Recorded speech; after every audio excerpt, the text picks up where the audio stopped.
plateau avec vous, Karim Yayaoui. Vous êtes notre chroniqueur international France 24. La situation sur place, vous la suivez de près. Israël continue donc à frapper l'Iran, mais aussi donc, elle s'emploie à annihiler ce qu'il reste du Hezbollah.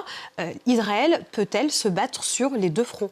Pour l'instant, elle n'éprouve aucune difficulté à être présente dans le ciel iranien et à reprendre ce qu'elle avait commencé mais qu'elle n'avait pas terminé du côté du Liban. On a entendu Serge Berberi assez ému parce que c'est des moments extrêmement difficiles pour les populations libanaises. Avec France 24, on était du côté du Liban pendant la guerre en 2024 et on avait vu les gens fuir le sud du pays pour tenter de trouver refuge du côté de Beyrouth, mais souvent du côté du sud de Beyrouth, qui est un fief du Hezbollah. Et souvent, lorsqu'ils fuyaient les bombardements du sud du pays, ils se retrouvaient à nouveau bombardés dans le sud de la capitale. C'est évidemment extrêmement éprouvant pour une population qui n'a pas été épargnée depuis des mois, voire des années.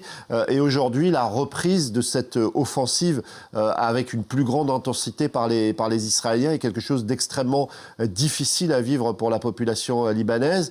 En réalité, les frappes israéliennes ne s'étaient jamais vraiment arrêtées puisque ce cessez-le-feu de novembre 2024 a été régulièrement violé par Israël. Mais c'est vrai que cette fois-ci, on sent que Benyamin Netanyahou veut terminer le travail et le Hezbollah lui a offert cette occasion en quelque sorte. On avait vu que dans les premiers moments qui ont suivi l'attaque américano-israélienne contre l'Iran, le Hezbollah s'était fait un petit peu discret, mais sans doute que sous la pression de Téhéran, il a été forcé de réagir et de tirer quelques roquettes à destination d'Israël, des roquettes qui n'ont pas fait de dégâts majeurs, mais qui n'ont pas fait non plus de victimes, mais qui par contre provoquent un déluge de feu sur le Liban.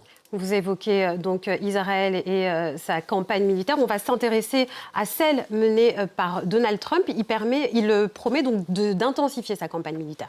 Oui, il promet d'intensifier sa campagne militaire, notamment à travers la voix de Marco Rubio, qui a expliqué que dans les prochains jours, on allait voir encore des choses plus fortes et plus puissantes déployées du côté de l'Iran. Donald Trump qui s'est exprimé assez brièvement, mais qui a montré à quel point il n'y avait pas eu de réflexion sur l'après.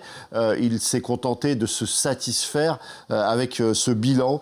Tout a été détruit en Iran. Et ce qui n'est pas franchement rassurant, c'est qu'il a évoqué le fait qu'on avait pensé à quelques personnes pour prendre la suite, notamment d'Ali Khamenei, mais que sans doute que beaucoup d'entre elles étaient mortes. Il a à nouveau évoqué le modèle vénézuélien en expliquant que du côté du Venezuela, on était parvenu à assurer une continuité, notamment avec Delcy Rodriguez, qui a pris la suite de Nicolas Maduro. Mais comment imaginer que Donald Trump puisse croire qu'on pourrait superposer ce qui s'est passé du côté du Venezuela en Iran, tant la structure du pays est complexe, tant le pays est traversé par notamment la présence des gardiens de la Révolution, mais aussi des Bassidj.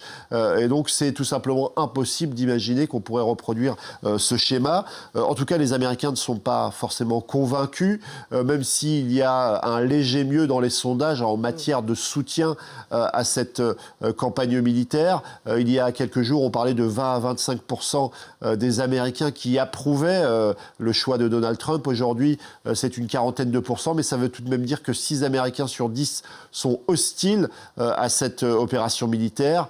Seuls 12% des Américains approuveraient le déploiement de troupes au sol, qui a été évoqué comme une possibilité par Donald Trump.